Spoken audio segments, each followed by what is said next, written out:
Yo, what's up, yo, buddy? I'm Domuto. We're back with another video. Today we're watching Dragon Ball Kakumei. Broly meets Kale on planet Sadala. Vegeta's leadership and loyalty challenged. Oh, shit.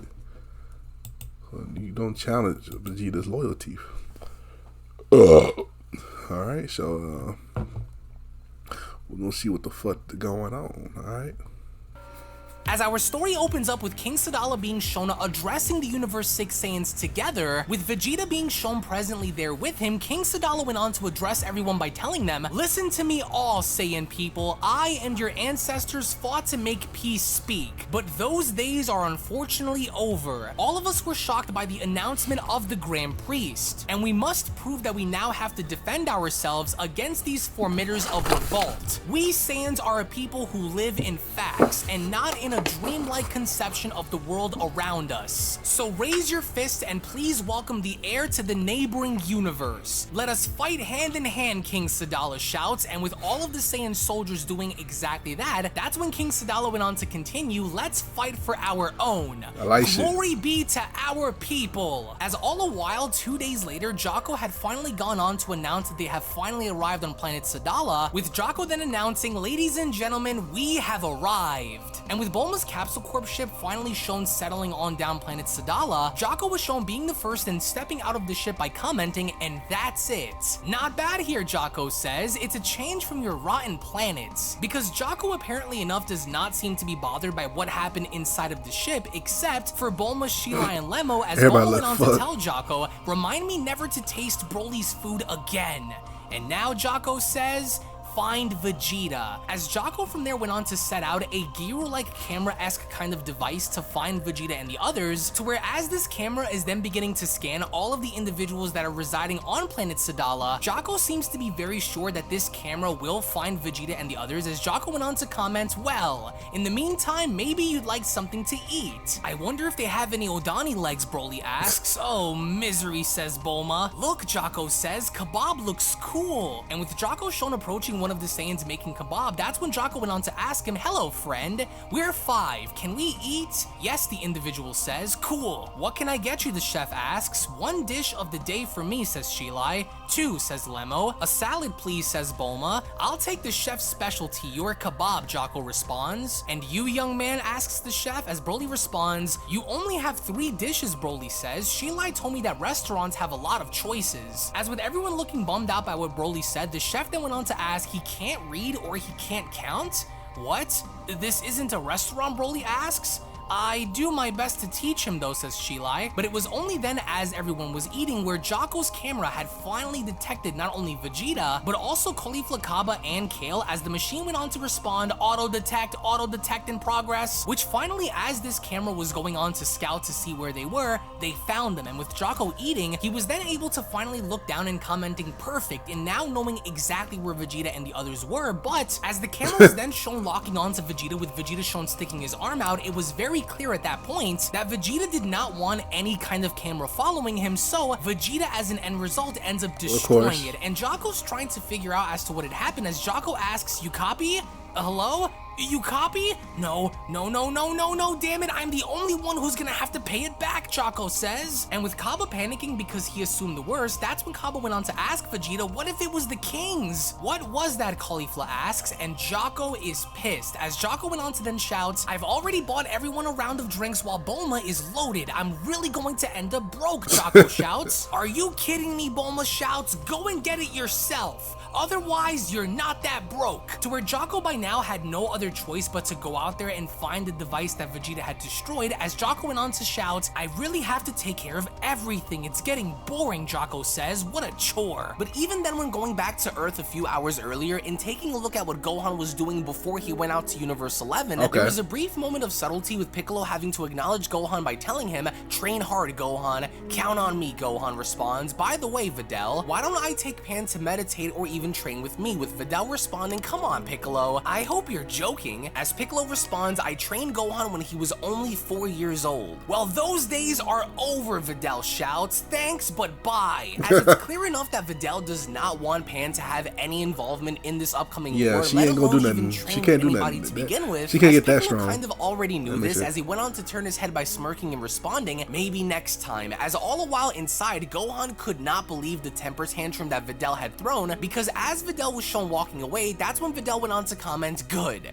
Gohan, get ready. We're about to join Vegeta and Bulma. They gave. What's wrong with Mom? Pan asks. And they where'd gave Videl Piccolo no personality go? in the new Dragon Ball. Pan says Gohan. Women. After You'll that see blue arc, Gohan bro, continues. I'm sure you'll be just like her when you bro. grow up. As we then make our way back into Pan's room with Pan shown still awake and reading a book, all of a sudden, with Pan hearing somebody at the door, she clearly enough did not want to indicate that she was still up, so as soon as the door opened with Gohan asking about his daughter, Pan was pretending to sleep and looking on over, but Gohan kind of already knew that Pan was already up because he found the book on the floor the second he had opened the door, which in typical father fashion, Gohan already knew that his daughter was up, as Gohan went on to take a seat next to her by asking, you were still reading, weren't you? You know, there's no point in pretending to sleep with me, Gohan says, and you snore so badly. Sorry, Daddy, says Pan, and with Gohan shown snuggling with his daughter, he then went on to tell her, hey, listen, honey, what I'm about to tell you is really important and will be useful for the rest of your life. People will always try to impose their vision on you, but what really matters is what is inside of you. So never let anyone tell you what to do. You are of pure heart. I'm sure that you will never hurt anyone, Gohan says. Why are you saying such weird words, Dad? As even Gohan went on to acknowledge this by responding, oh, it's true. Oh, you're only 3 years old. 3.5 soon, Pan says.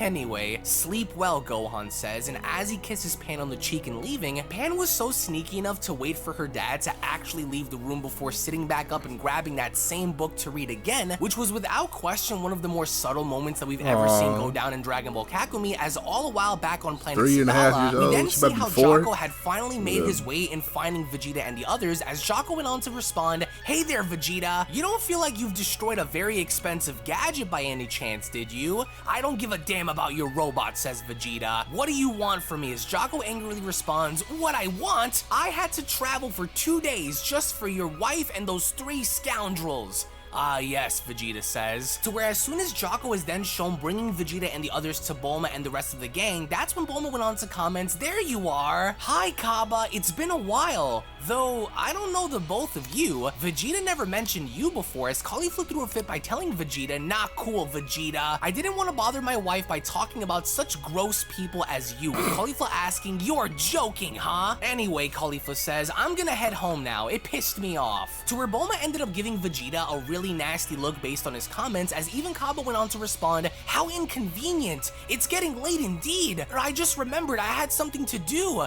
Indeed, I have to hurry and go. To where as soon as Kaba is shown taking off, that's when Vegeta went on to comment, only cowards on this planet. You know, Kale says, I think I should go too. You are running away as well now, Bulma asks? And who do you think will guide us then? Come on, it'll be fun. And with Kale taken back by Bulma's comments, she was a bit relieved by Bulma's comments until Broly went on to turn around and waving, but as soon as Broly did, all of a sudden there was a moment of tension and hesitation between both Kale and Broly, because Kale could not believe as to who she was looking at along with Broly, because there was something there between the two, an unspoken silence in which both of them had locked eyes in such a way that it almost kind of seemed as though they knew each other and they knew about one another's power, and Sheila had threw a fit because while she was trying to snap Broly and Kale out of it, that's when she went on to respond, hey, I'm still here, you know. My name is Broly, and you are, with Sheila shouting, why are you bothering? Kale, she responds, with Sheila continuing, for how long are you going to keep ignoring me? With Kale shown puffing out her chest and saying to herself, come on, Kale, you can do it. That's okay, she responds. I don't have anything better to do anyway. Yes, Bulma says, thanks, Kale. We can go to the downtown if you want, Kale says. As with everyone shown leaving, that's when Vegeta went on to comment, what a pain.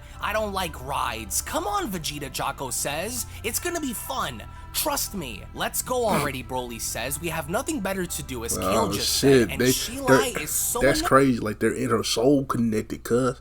Like, they're inner soul connected, son. Like, I don't know why I did that, but, you know what I'm saying? You know what I'm saying? Like, They know. Because as she went on to look up at Broly, she then responds, I don't think that we're invited there, Lemo. What's wrong, Broly asks. Shilai, you coming? Come on, you coming? Are you coming? Shilai, are you coming? So he keeps and why tell my girl when I fuck her? Which clear enough are signs of You're jealousy coming? for Are you Shilai coming? not wanting Broly You're to coming, right? talk to Kale until they had finally arrived with Draco shouting, that's here? You're coming? What? Already? We've only walked for 30 seconds. How beautiful, Broly says. Yes, Kale responds. Meh, I was expecting better, Jocko says. It's a pretty small town in here, you know, says Kale. Nice. Now that we've seen the downtown side, what's next, Broly asks.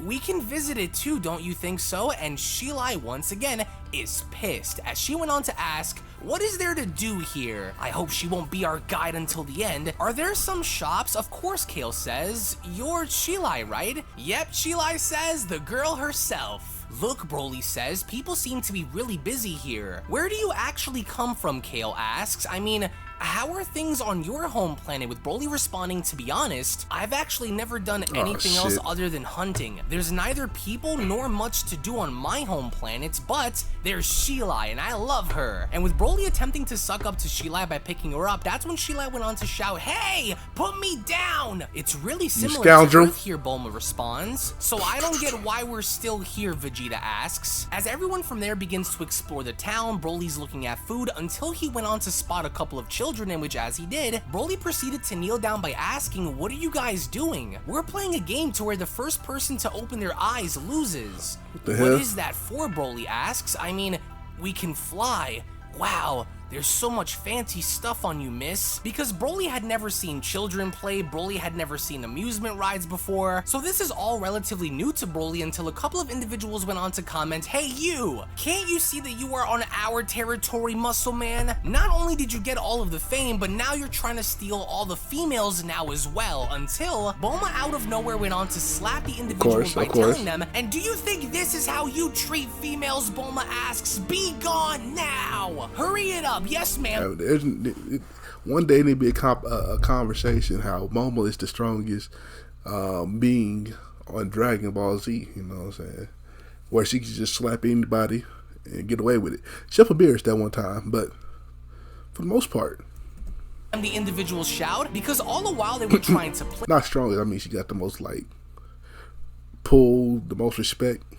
Broly, they were trying to kind of insinuate that he was on their territory and not knowing exactly who Broly was, so Bulma had to step in and kind of teach him a lesson to respect women and to not go off and treat tourists the way they do. And that's when Bulma went on to reach onto her jacket and commenting, there must be something in here for you to wear. Aha! Perfect. So here goes my new Capsule Corp technology. Though we will have to get rid of this little stinky thing, and as soon as Bulma went on to reach for Ba's ear wrapped around Broly's waist, Broly was not having it as he went on to grab onto Bulma's hand as Bulma responds, you're hurting me. He can still keep it, Kale says. It's not a big deal. If the smell really bothers you that much, I know a really good perfume maker who's here. As with Broly shown smiling, that's when Bulma went on to respond, I wasn't aware that this stuff meant so much to you.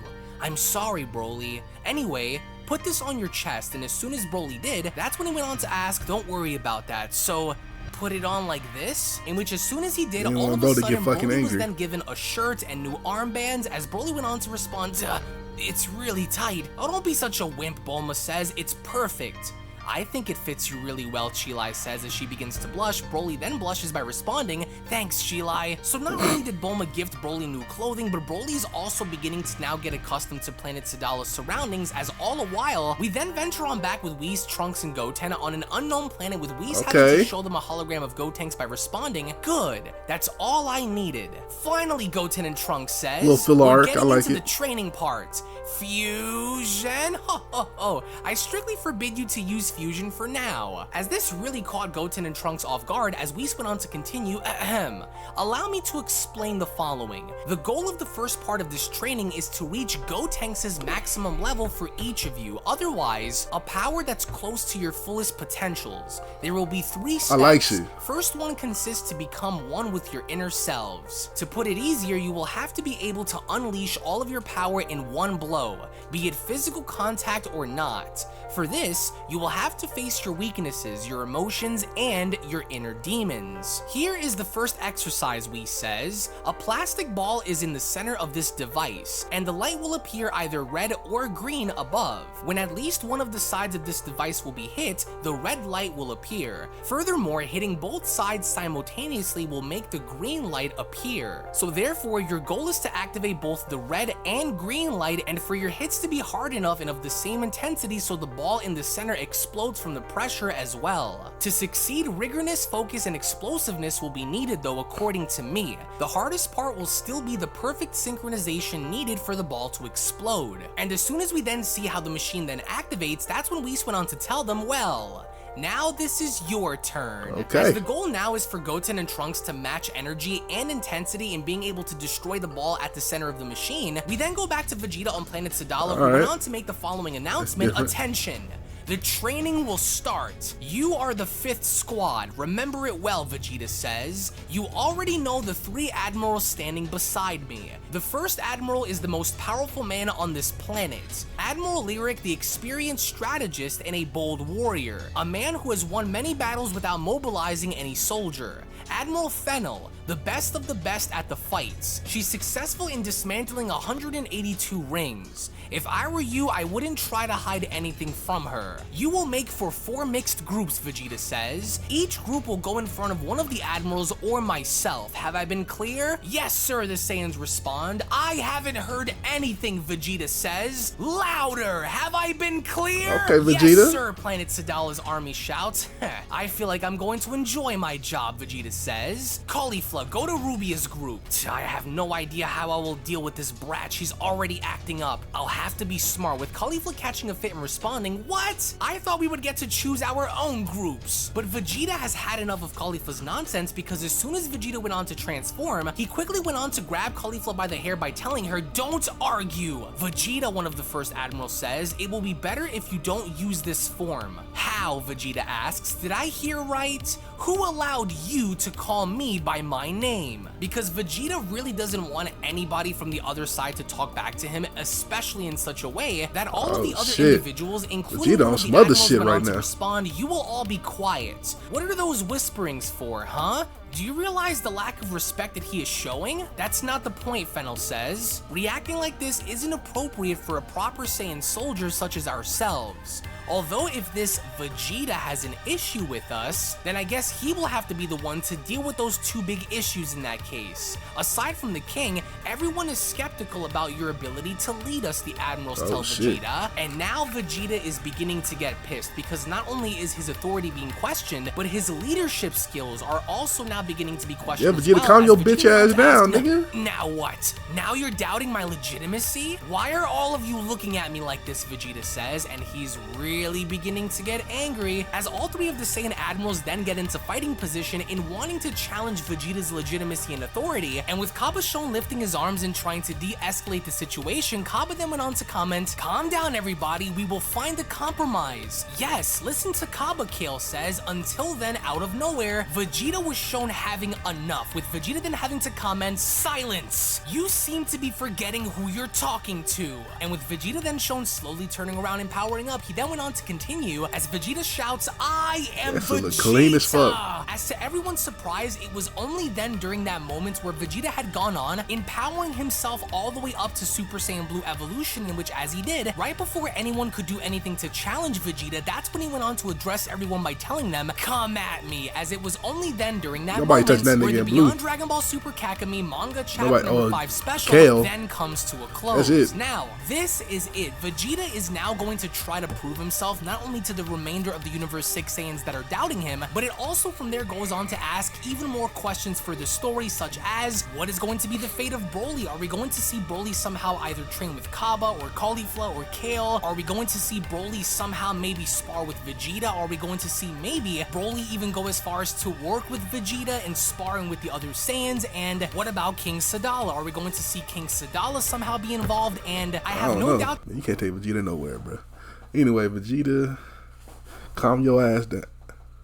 Calm your ass down, man. Like, come on now. You know what I'm saying? These niggas don't know about the Saiyans from Universe 7. They don't act like that, but they nice. They nicer. They're more calm, bro. You know what I'm saying? So anyway, it's a good story, man. I can't wait to see the rest of it and watch the rest of it. So make sure y'all like, comment, subscribe, man. Check out the last chapter right here. Check out another story right here, and you know what I'm saying? I'll catch you next time. Peace.